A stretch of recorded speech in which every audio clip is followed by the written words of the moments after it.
Chers enfants de Notre-Dame-des-Neiges, chères familles, j'espère que vous allez bien et que vous avez bien commencé votre année sainte.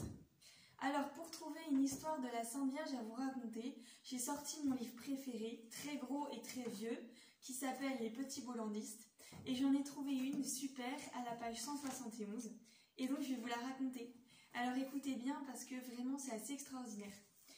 Donc ça s'est passé en 1291. La Terre Sainte était envahie par les musulmans, les chrétiens en étaient bouleversés et profondément tristes, très inquiets. L'impératrice Hélène venait d'élever une magnifique église à Nazareth, la ville de la Sainte Vierge, mais les musulmans l'avaient détruite à terribles coups de marteau. La Sainte Vierge, la maison de la Sainte Vierge, donc, où avait vécu Marie, où l'ange Gabriel lui était apparu, où s'était produit le miracle, le mystère de l'incarnation du Fils de Dieu, cette maison-là était sur le point de tomber aussi aux mains des musulmans. Tout espoir était perdu, mais Dieu, dans sa toute-puissance, sa bonté infinie, n'a pas voulu laisser faire un si grand outrage. Donc il a demandé à ses anges de transporter la maison et d'aller la déposer dans un autre pays qui s'appelle la Dalmatie. Donc aujourd'hui, c'est dans la région de la Croatie, dans une ville qui s'appelle Terzatz. C'était le 10 mai. Donc imaginez l'étonnement des habitants qui, un matin, au lever du jour, aperçurent une maison soigneusement déposée dans un endroit où il n'y avait jamais eu aucune maison, aucune cabane ou aucune habitation de ce genre-là. Donc la nouvelle se répand, on accourt de partout pour voir ça, on examine, on admire le mystérieux bâtiment.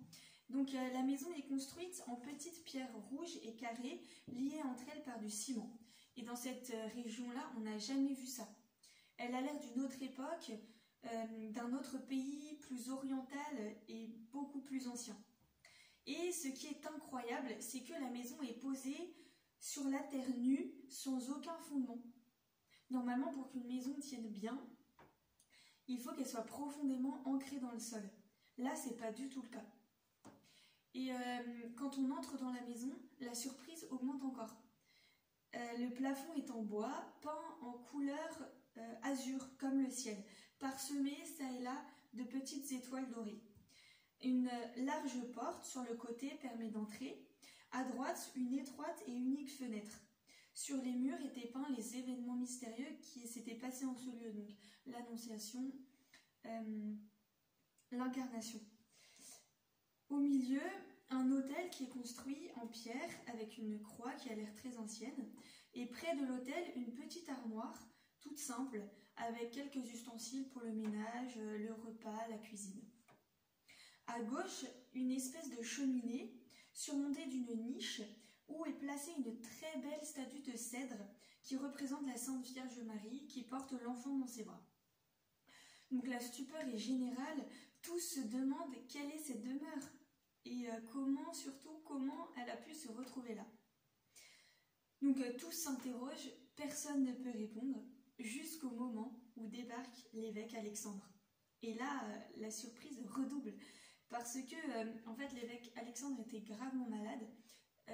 C'était impossible qu'il guérisse, il allait mourir. Et là, ça faisait des mois qu'il était couché au lit, terriblement malade.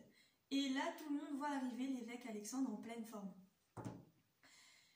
En fait, la veille, l'évêque Alexandre avait entendu parler de cette maison qui était arrivée miraculeusement. Il avait entendu dire que c'était la maison de la Sainte Vierge, peut-être. Et pendant la nuit, nuit de souffrance, il avait un grand désir d'aller voir cette maison de ses propres yeux. Et cet évêque aimait beaucoup la Sainte Vierge, et donc il priait Marie, il priait la Sainte Vierge.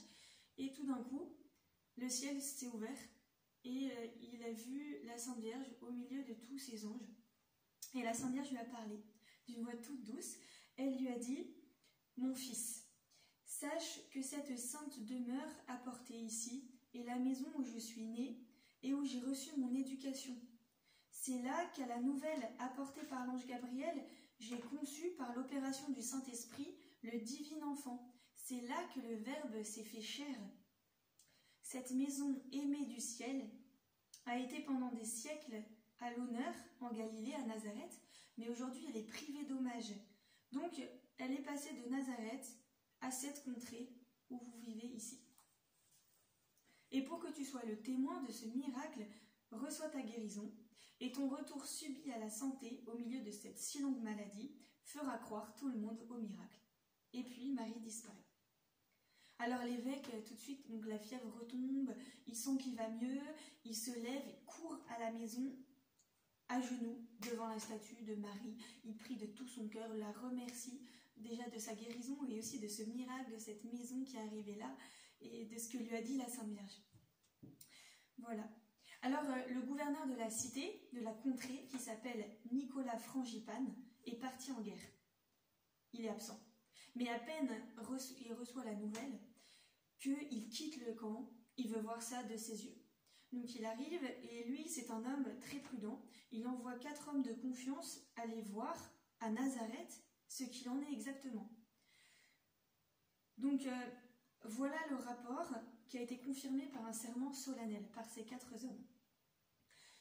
Effectivement, la maison natale de la Sainte Vierge ne se trouve plus à Nazareth. Elle a été détachée de ses bases qui existent encore. Les pierres restées dans les fondements sont les mêmes que celles de la maison qui est arrivée en Dalmatie. Et les mesures coïncident exactement, parfaitement, pour la longueur, la largeur du bâtiment. Donc il n'y a plus de doute, c'est bien la maison de la Sainte Vierge.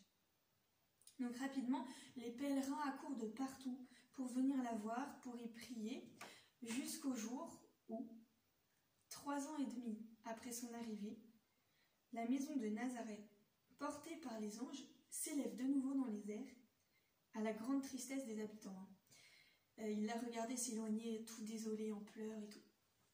Donc la maison, donc de nouveau, s'élève dans les airs. Et c'était le 10 décembre 1294. Et cette nuit-là, il y a eu plusieurs témoins qui ont vu la maison dans les airs. Et voilà. Donc ces témoins-là qui ont contemplé cette merveille, cette maison transportée, soutenue dans les mains des anges. Donc ces témoins-là s'arrêtent, tombent à genoux, en adorant Dieu le Père Tout-Puissant qui est l'auteur d'un tel prodige. La maison est transportée au milieu d'un grand bois, et il paraît que même les arbres s'inclinèrent pour vénérer la Reine du Ciel. Et aujourd'hui, on les voit encore penchés et recourbés. Ce lieu était entouré d'une forêt de lauriers, et c'est pour ça que on lui a donné le nom de Lorette. C'est la maison de Lorette. Et encore aujourd'hui, on parle de la maison de Lorette pour parler de cette maison. Donc dès le matin, les paysans courent au village, le village Recanati qui est à côté de ce lieu, pour raconter ce qui s'est passé, ce qu'ils ont vu pendant la nuit, et tout le peuple, tous les habitants accourent pour voir. Donc bientôt, à la fois des curieux, les pèlerins arrivent de partout, à la fois contrées éloignées ou villages voisins, si bien que la forêt qui entoure la Sainte Maison voit se construire des petites huttes pour accueillir les pèlerins. Sauf que très vite, les brigands se mettent à rôder et à souiller ce lieu saint par leurs vols et leurs crimes, et donc ça décourage beaucoup les visiteurs qui se font de moins en moins nombreux. Donc évidemment, Dieu ne pouvait pas laisser faire ça. Donc au bout de 8 mois, la Sainte Maison quitte à nouveau la forêt, et elle est transportée à un autre endroit au milieu d'une colline qui appartenait à 2 frères, des nobles de la ville de Recanati. Mais très vite, les 2 frères s'enrichissent sur les dons et les offrandes des pèlerins et deviennent avares, égoïstes. Donc là, à nouveau, on peut dire Dieu ne pouvait pas laisser faire ça, et les anges transportent encore une fois, ce sera la dernière, la Sainte Maison, à quelques pas de là, pas très loin, en plein milieu d'un chemin, de la route qui conduit du village de Recanati au rivage de la mer. Et c'est toujours là, aujourd'hui, qu'on peut la voir.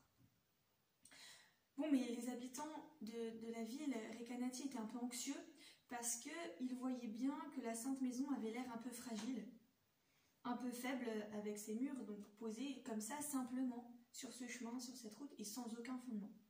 Donc, ils étaient inquiets et ils se disaient, mais elle va s'écrouler au premier orage. Surtout que le lieu où elle était exposé à des forts vents et des violents orages. Donc on décide de construire une muraille forte, épaisse, pour entourer les murs de la Sainte Maison, pour la consolider, pour la protéger. Donc c'est ce qui est fait, et à peine les murailles sont finies d'être construites, qu'en fait c'est une sorte de miracle, que les murs s'écartent des murs de la Sainte Maison. En fait, c'est un peu comme la Sainte Vierge qui voulait dire, mais j'ai pas besoin de vous, de votre aide matérielle, humaine, pour protéger ma sainte maison. Voilà. Donc peu à peu, une ville se forme autour du lieu. Aujourd'hui, c'est la ville qui s'appelle Lorette, la ville de Lorette, où est la maison de Lorette. Bon, mais les papes y accourent les uns après les autres, on peut dire presque tous les papes sont passés à Lorette, ça devient un des principaux lieux de pèlerinage des chrétiens. Voilà, alors bon, mais encore une petite histoire, c'est vrai qu'il arrivait beaucoup d'accidents parce qu'on pouvait on pouvait entrer et sortir dans cette maison. Il y avait une seule porte et beaucoup de pèlerins, donc il y avait souvent des encombrements, c'était pas très pratique et il y avait des accidents. Donc le pape, c'était Clément à l'époque, a demandé à ce qu'on mure cette unique porte et qu'on en construise 3 autres. Donc évidemment les habitants, les ouvriers se sont dit mais c'est une folie, on peut pas attaquer comme ça la maison de la Sainte Vierge. Mais c'est le pape qui le demandait, donc il fallait bien y aller. Donc un homme courageux a commencé l'entreprise, il a pris son marteau, a commencé à frapper, mais à peine elle avait commencé à donner le premier coup de marteau, qui tombe évanoui, presque mort, par terre. Donc on le ramène chez lui, on essaie de le réanimer, mais on sent ses battements de son cœur qui sont de plus en plus faibles, il va mourir. Donc là, sa femme accourt dans la maison de Lorette, elle supplie la Sainte Vierge pour qu'elle le ressuscite, qu'elle le guérisse. Et effectivement, elle fait ce miracle, la Sainte Vierge le sauve. Sauf que du coup, plus personne veut entreprendre les travaux parce que ça a l'air un peu dangereux quand même. On fait savoir ça aussi au pape, et le pape dit non, non, n'ayez pas peur, c'est le pape qui le demande, il faut faire ses travaux. Bon, alors un homme finalement courageux accepte, et il commence par 3 jours de jeûne et de prière. Le soir du dernier jour, il y va, il se met à genoux, il prie, il baise les murailles, et puis juste avant de donner le premier coup de marteau, il crie vers la Sainte Vierge cette prière, Sainte Vierge, ce n'est pas moi qui vous frappe, c'est le pape, et c'est pour vous embellir de grâce, qu'il ne me soit rien fait de mal, voilà. Et il prie de tout son cœur, et il frappe, et vraiment dans son cœur, son intention c'est d'obéir au pape, et c'est que cette maison puisse être de plus en plus belle et accessible aux pèlerins. Et rien ne se passe, c'est bon, il peut continuer les travaux, donc les ouvriers et les autres sont réconfortés et tout le monde s'y met, et bien vite, les 3 portes peuvent être construites. Et puis après, effectivement, on embellit encore, donc une basilique est construite autour de cette sainte maison. On a des statues en marbre blanc, très très beau, ça devient quelque chose de très très beau. Voilà. Alors, on raconte aussi que les habitants de Terzatz en Dalmatie, donc le premier lieu où s'était posée la Sainte Maison, ne sont jamais remis de la fuite de la Sainte Maison de chez eux vers l'Italie. Donc chaque année, on les voyait qui arrivaient en pèlerinage, et ils étaient toujours très fervents. Et ils traversaient la mer Adriatique pour venir à Lorette, et ils n'avaient que ces paroles à la bouche, « Revenez ô Marie, revenez-nous ». Et on raconte qu'une année, ils étaient particulièrement nombreux, à 3000. Les femmes, les enfants, tous. Ils arrivent en procession avec les cierges, hyper fervents, priaient de tout leur cœur. Et ils arrivent d'abord tous à genoux devant la porte. Et là, ils prient encore avec ces mots « Revenez-nous, ô Marie, revenez-nous ». Et après, ils entrent dans la petite maison, dans la basilique. Et là, les témoins qui ont assisté à ça ont eu tellement peur que la Sainte Vierge accède à leur demande et qu'effectivement la Sainte Maison reparte, qu'il les disait de se taire et il leur demandait de bien garder le silence, etc. Voilà. Bon, alors aujourd'hui, on peut encore y aller à Lorette, et si vous avez l'occasion, peut-être que vous irez à Rome pour l'année jubilaire, peut-être que vous pouvez faire un petit détour pour aller voir la maison de Lorette. C'est vraiment pas pour rien que Dieu a voulu préserver la maison de Lorette. C'est la maison où a grandi Jésus, la maison où a vécu la Sainte Famille. Donc Dieu veut donner des grâces toutes spéciales par l'intercession de Notre-Dame de Lorette, et dans ce lieu spécialement aussi, et donc pour les familles. Alors si vous voulez, on va dire un Je vous salue Marie ensemble, pour ça, pour les familles, pour vos familles. et puis pour que se développent beaucoup de saintes familles à l'image de la Sainte Famille de Nazareth. Au nom du Père et du Fils et du Saint-Esprit. Amen. Je vous salue Marie, pleine de grâce, le Seigneur est avec vous.